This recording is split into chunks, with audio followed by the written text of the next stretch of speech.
이 말씀을 통해서 우리에게 지금 우리 공동체에게 주시는 말씀이 있으십니다. 말라기 시대는 한마디로 말하면 어두운 시대입니다. 바벨론에서 있던 분들이 돌아와서 성전을 짓기 위해서 돌아와서 성전을 지었는데 영적 부흥도 있고 말씀 회복도 있었는데 그들이 이제 다 식어진 거예요. 그래서 이 말라기 선지자가 활동하던 시대는 어두워진 시대입니다. 무엇이 어두운 것일까요? 이들은 예배 생활이 없었을까요?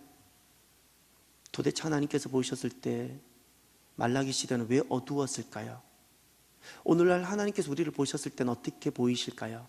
한국교회를 보시고 아니 나를 보셨을 때는 나는 어떠할까요? 하나님 보셨을 때 나는 살아있는 자일까요? 살아있는 것 같으나 실제로 죽은 자일까요?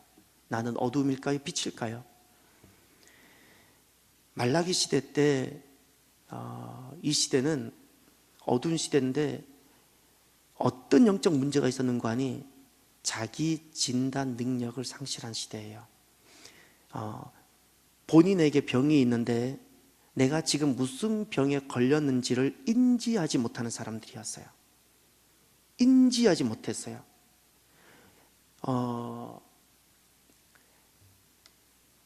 내가 잘못하고 있는데도 내가 잘못하고 있다는 사실을 인지 못한다는 거예요. 그러니 죄를 뻔뻔하게 짓는 거예요. 당당하게 죄를 짓는 거예요. 부끄러워하지 않는다는 거예요. 마치 죄를 지으면서도 나는 할 바를 다 했다고 생각한다는 거예요. 이것이 인지하지 못하는 자기 모습을 보지 못하는 자기 진단 능력을 상실한 모습이고 하나님 보셨을 때 어두움이었습니다. 그래서 주님 마음이 어떠한 마음이셨는가 하니 10절에 보면 이런 말씀이 나옵니다. 너희가 내 제단 위에 헛되이 불사르지 못하게 하기 위하여 너희 중에 성전 문을 닫을 자가 있었으면 좋겠도다. 주님께서 그토록 원하시는 것이 성전이고 주님께서 그토록 원하시는 것이 우리와의 만남이요 예배였는데 주님께서 마음이 얼마나 마음이 아프시고 이스라엘을 향한 그 마음이 고통스러웠으면 성전 문을 닫을 자가 있었으면 좋겠도다 말씀하셨을까요? 이 말씀을 하셨을 때 주님 심정이 느껴지시나요? 주님 심정이 느껴지시나요? 어떻게 이들을 다시금 저 바벨론에 집어넣어서 저 구덩이 속에 다시 집어넣어서 저들을 정결하게 해서 어떻게 다시금 무너졌던 성전을 다시 회복시켜서 그곳에서 다시금 정결한 예배를 드리기를 원하셨던 하나님, 그런데 다시금 주님께서 말씀하세요. 저들이 드리는 성전 문을 닫았으면 좋겠다고. 주님 마음이 느껴지시나요? 주님 마음이 무엇이 병들었다는 것일까요?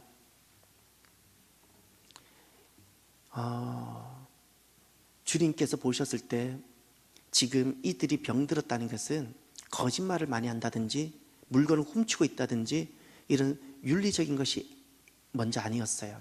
첫 번째 주님께서 지적한 것이 하나 있는데 하나님께 예배드림이에요. 하나님께 예배드림, 그 예배드림이 병들었어요. 오늘 본문을 보면 다 예배와 관련된 말씀들이에요. 6절에도 내 이름을 멸시하는 제사장들아 이렇게 나오죠. 제사장 나오죠. 그리고 7절에도 보면 제단 이야기가 나오죠. 8절에 희생제물 나오죠. 다 예배적 상황이에요. 지금 하나님이 받으실 수 없는 예배예요. 하나님이 받으실 수 없는 예배를 내가 드리면서도 정작 그 예배자라는 사람은 모르고 있다는 사실입니다. 하나님께서는 결코 하나님께 드려서는 아니 되는 예배가 있는데 하나님께 결코 드려서는 아니 되는 예배를 예배자라는 사람이 드리면서도 모르고 있다는 거예요. 예배라고 말해서는 아니 되는 예배가 있는데 예배라고 말해서는 아니 되는 예배를 드리면서 예배자는 그것을 예배라고 여기고 있다는 겁니다. 이 일이 실제로 성전에서 일어났고 이 일이 실제로 하나님을 믿는다고 하는 이스라엘 안에서 그대로 일어났고요. 오늘 우리는 어떤가요? 오늘 저와 여러분들은 이 말씀을 두렵고 떨림으로 좀 받았으면 좋겠어요. 두렵고 떨림으로.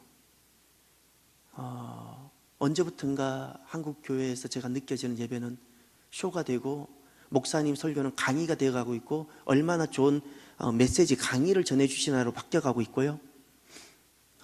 얼마나 예배 찬양이 밴드나 찬양이 좋은지에 사람들이 소리가 좋은지에 점점 관심을 갖고 있고 얼마나 예배에 다양한 프로그램이 있는가에 사람들이 집중하고 있어요.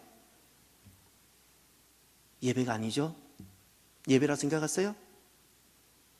하나님 받으실 수 없는 예배예요. 하나님 그걸 예배로 받으실 것 같아요?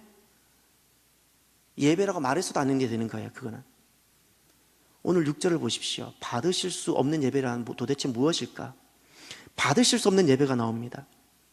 내 이름을 멸시하는 제사장들아, 나 만군의 여호와가 너희에게 이르기를 아들은 그 아버지를 종은 그 주인을 공경하나니 내가 아버지일진데 나를 공경함이 어디 있느냐? 내가 주인일진데 나를 두려워함이 어디 있느냐 하나 너희는 이르기를 우리가 어떻게 주의 이름을 멸시하였나이까 하는도다. 여기 주님께서 먼저 비유를 들으세요. 비유를 들어주세요. 아들이 아버지를 공경하지 않는 아들이 있냐고. 아들이면 아버지를 공경하지 않냐고. 종이면 주인을 두려워하지 않냐고. 그런데 너희들은 나를 아버지라 부르면서 어떻게 나를 공경하지도 않고 존경하지 않고 너희들은 나를 주님이라 부르면서도 어떻게 나를 두려워하지 않냐고. 두려워하지 않냐고 주님께서 말씀하세요.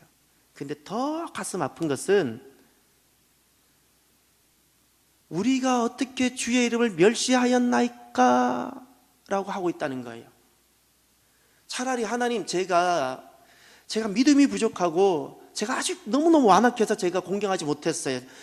이렇게 하는 것이 차라리 나은데 지금 공경하지도 않고 하나님을 두려워하지도 않으면서도 그렇게 본인이 예배자가 하나님을 멸시하고 있다는 사실조차도 인지하지 못하고 있다는 거예요. 이게 더 비극이에요. 자기는 예배를 잘 드리고 있다 생각해요. 몸뚱아리만 나오면 예배를 드리고 있다 생각해요.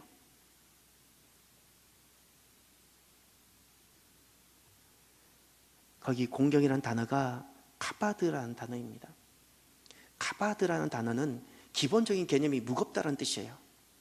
무거워요. 그래서 중하다는 개념이에요. 여기서 나오는 것이 공경, 여기서 나오는 의미가 존경이라는 단어예요. 의미예요. 하나님을 공경하다, 아버지를 공경하다. 저는 저희 아버지가 있죠. 오늘 말씀을 생각하면서 저희 아버지가 많이 떠오르더라고요. 저희 아버지는 죄송하지만 정말 존경하실 만한 분이 아니에요. 정말 신앙과 인격이 정말 소개할 만한 분이 아니세요. 그런데 저는 아버지를 앞서가거나 아버지를 함부로 여겨본 적이 없어요. 어렸을 때는 그렇게 하는 것이 힘들었어요. 왜냐하면 때로는 아버지가 제가 볼 때 불의하다고 여겼던 적이 있었기 때문에. 그런데도 그 자리를 지가 지켰어요. 근데 지금이 어떨까요?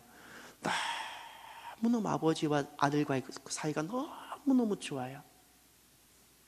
너무너무 좋아요. 왜 그렇게 되었는지도 모르겠어요.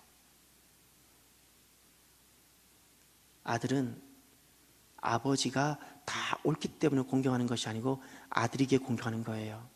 하나님 우리 아버지시죠? 카파드예요. 하나님은 아버지시기 때문에 나에게는 아버지의 말씀이 때로는 좀 부담스럽기도 하고 무겁기도 하고 내 인생에 있어서는 그 어떤 말씀보다도 더 중요해야 돼요. 저희 집에서는 아버지가 말씀하면 그것은 법에 가까워서 해야 돼요. 때로는 부담스러울 수도 있어요. 그러나 내게는 그런 것이 하나님 아버지께 그런 것이 우리에게 있어야 돼요. 그 사람이 예배를 드릴 수 있는 거예요. 하나님 말씀을 하찮게 여겨가지고는 내 귀에 좀 귀담아 들려지는 말씀은 내가 들으리라. 그렇게 해서는 결코 예배자가 되지 않는다는 거예요. 예배자가 되는 것이 아니라 하나님이 받으실 수 없는 예배, 하나님께 드려서는 아니 되는 예배, 예배라고 말할 수 없는 예배, 그 예배를 드리는 거예요. 종이 주인을 두려워하다 할 때 그 단어는 야레라는 단어예요. 그 경외라는 단어입니다. 하나님께서 아브라함을 불러서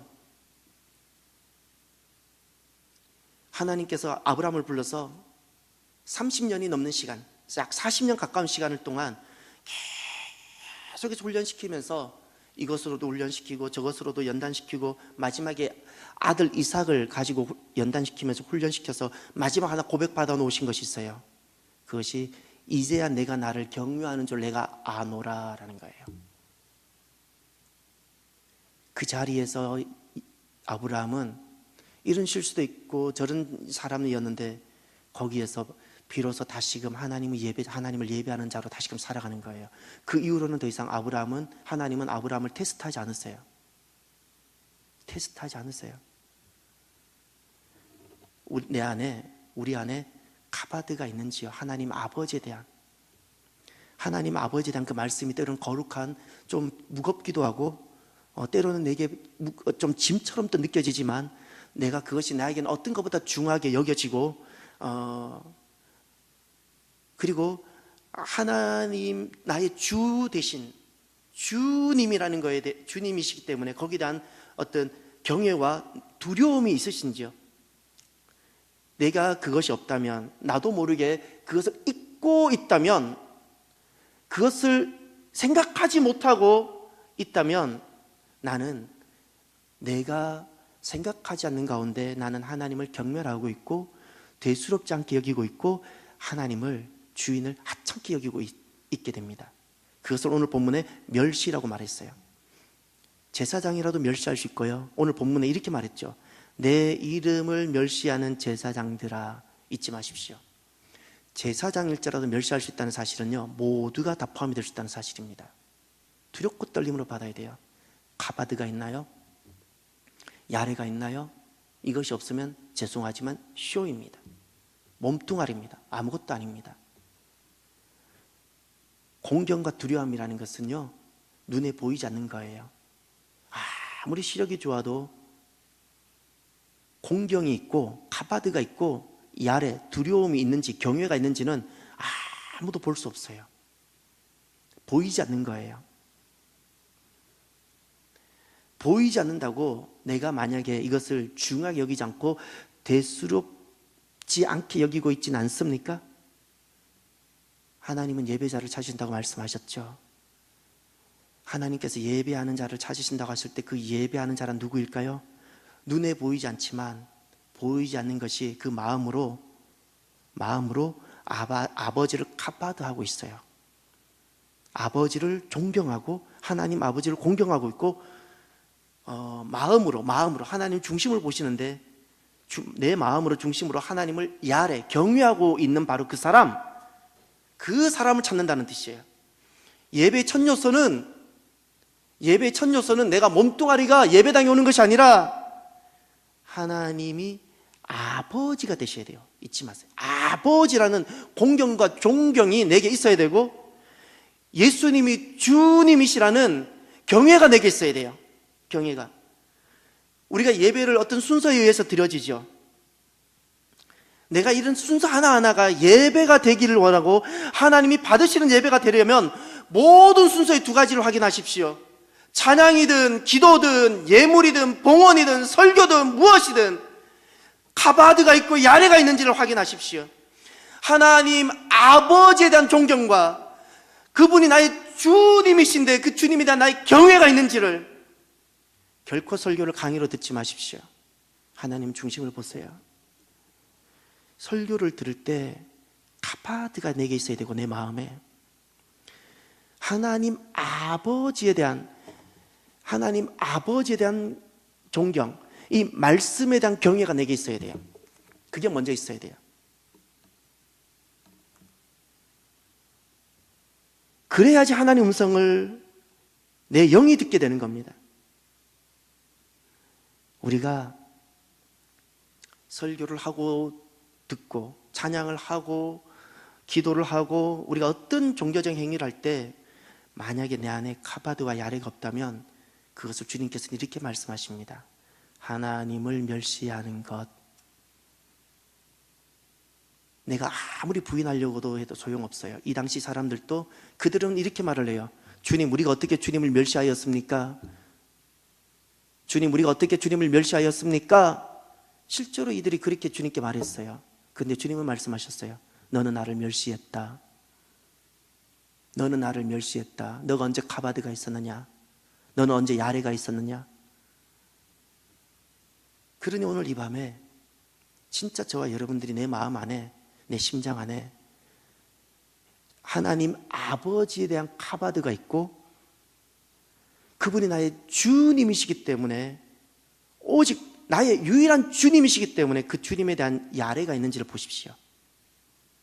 그러면 내 안에 카바드가 있는지 야레가 있는지를 어떻게 알 수 있을까요? 주님이 제시한 기준이 하나 있었습니다. 7절을 보십시오. 너희가 더러운 떡을 나의 제단에 드리고도 말하기를 우리가 어떻게 주를 더럽게 하였나이까 하는도다. 이는 너희가 여호와의 식탁은 경멸히 여길 것이라 말하기 때문이라. 7절에 보면 더러운 떡을 나의 제단에 드렸다 말했어요. 그리고 여호와의 식탁은 소홀히 해도 된다고 생각하고 있었다고 이야기해요. 예. 지금 하나님의 백성이 아버지여 주 되시는 하나님께 마땅히 드려야 되는 것이 있었는데 그것을 소홀히 하고 있었다고 표현하고 있어요. 그리고 8절에 보면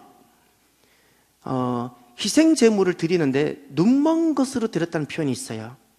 또 저는 것, 병든 것을 드리고 있다고 표현하고 있어요, 주님께서. 그리고 10절에 보면 이렇게 말씀합니다. 너희가 내 제단 위에 헛되이 불사르지, 이렇게 표현하고 있어요. 지금 제단 위에 헛되이 불사르고 있다는 겁니다. 지금 7절과 8절, 10절에 주님께서 제시한 카바드, 주님께서 제시한 야레의 기준이 여기에 등장합니다. 주님께서 이 말라기 시대 성도들, 어둠의 시대, 카바드가 없고 주님에 대한 야레가 없는 모습, 주님께서는 예배적 상황, 주님께 드려야 되는 희생 제물을 가지고 말씀하셨습니다. 하나님께 드림인데, 하나님께 드리는데 드리는 행위에 무엇이 없었는가 하니 카바드가 없었고, 하나님께 드리는데 거기에 야레가 없었다는 겁니다. 잊지 마셔야 됩니다. 희생 제물을 드리지 않았다는 사실이 아니에요. 희생 제물을 안 드렸다는 것이 아니에요. 마태복음 23장 한번 보십시오. 마태복음 23장. 마태복음 23장 23절. 이제 이 말라기 상황을 보시고 주님께서 하셨던 마지막 성전에 입성하셔서 십자가 지시기 전에 성전 설교를 하시는데 그 바리새인들을 책망하는 칠화 설교를 합니다. 그 중에 23절에 보면 이런 말씀을 주님께서 하셨습니다. 화 있을진저 외식하는 서기관들과 바리새인들이여, 너희가 박하와 회향과 근처의 11조는 드리되 율법의 더 중한 바 정의와 긍휼과 믿음은 버렸도다. 그러나 이것도 행하고 저것도 버리지 말아야 할지니라. 아멘. 이제 이 말씀이 좀 더 이해가 되시나요? 지금 어두움이었어요. 말라기 시대도 어둠이고 주님께서 계실 때 서기관과 바리새인들도 어둠이었어요. 이들이 희생제물을 드리지 않았던 것도 아니고 11조를 드리지 않았던 것도 아니에요. 무엇이 없었는가 하니 겉으로 드러나는 행위에 있어서 무엇이 없었는가 하니 그 마음 안에 정의가 없었고 긍휼이 없었고 믿음이 없었던 거예요. 다시 말하면 하나님께 드리는데 카바드가 없었고 하나님께 드리는데 야레가 없었다는 겁니다. 겉으로 보이는 것은 사람들 보이라고 했는데 보이지 않는 것은 버렸다는 거예요. 그래서 주님께서 말씀하셔서 외식하는 자들아, 주님께서 말씀하셨어요. 나를 경멸히 여기는 자들아. 그래서 이것을 어둠이라 부르는 겁니다. 이것이 어둠이라는 겁니다. 그러니 우리가 하나님께 드려지는 모든 것들, 찬양, 기도, 헌금, 헌신들, 교회에서 섬기는 모든 봉사들, 여기에 반드시 먼저 있어야 되는 것이 있어요. 카바드와 야레가 있어야 돼요. 우리가 교회 안에 여러 가지로 봉사하죠. 주일이면 식당으로 봉사하고, 교사로 봉사하고, 차량 안내로 봉사하고, 각종 봉사하죠. 우리가 또 헌금도 드리죠. 찬양으로도 하죠. 또 여긴 설교하는 사람들도 있죠. 거기에 카바드가 있어야 돼요. 무엇을 하든지 카바드가 있어야 되고, 그것은 하나님을 아버지로 여기는 인정하는 그 존경과 공경이에요. 그리고 야레가 있어야 돼요. 그분만이 나의 주님이어야 돼요. 그 두려움이 있어야 돼요. 그것으로 모든 것이 되어져야 돼요. 그러니 죄송하지만 교회에서 섬기는 데 있어서 소리가 높아질 것이 없어요. 소리가 왜 높아질까요? 하나님에 대한 카바드가 없고 주님에 대한 야레가 없기 때문에 소리가 높아지는 거예요. 소리가 높아지면 거기 싸움이 있고 분쟁이 있는 겁니다. 하나님에 대한 그 공경이 없어서 그래요. 하나님에 대한 공경이 없어서. 그럼 오늘 우리가 어떻게 해야 될까요? 11절을 보십시오. 11절. 우리가 오늘 어떻게 해야 될까? 하나님께서 오늘 본문에 실제로 보면 8절부터 10절까지 계속 받을 수 없는 것만 이야기합니다. 너희들이 이렇게 한다고 내가 받을 수 있겠느냐? 너희들이 이렇게 해놓고 나에게 은혜를 구하면 받을 수 있겠느냐? 계속 받을 수 없다는 것을 이야기하면서 11절에 이렇게 말씀합니다. 너무너무 귀합니다, 이 말씀이. 만군의 여호와가 이르노라. 해 뜨는 곳에서부터 해 지는 곳까지의 이방 민족 중에서 내 이름이 크게 될 것이라. 각처에서 내 이름을 위하여 분향하며 깨끗한 제물을 드리리니 이는 그 내 이름이 이방 민족 중에서 크게 될 것임이니라. 아멘. 이 말씀은 단순히 선교하자는 뜻이 아니에요. 무슨 말인가 하니 주님의 이름,